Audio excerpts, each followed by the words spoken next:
haber aldık. Televizyonunu yeni açanlar için ben bu haberi vermek zorunda hissediyorum kendimi. Daha önce verdik ama televizyonu yeni açanlar olabilir.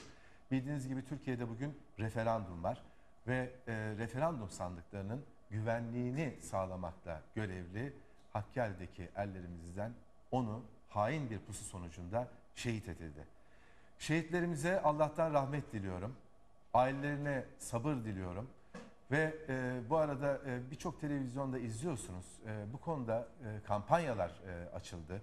Bu arada maddi katkılar konusunda bu kampanyalar açıldı. Ben de Avrupa'da 7 gün olarak Genelkurmay Başkanlığı'na başvuruda bulunacağım ve yurt dışında yaşayan sizlerin de bu kampanyaya katılmaları için programımın bir bölümünü bu işe tahsis edeceğim. Bunu şimdiden duyurmak istiyorum. Sevgili izleyiciler, Bagdat'ın sunduğu Avrupa'da 7 gün kısa bir aradan sonra devam edecek. Avrupa'da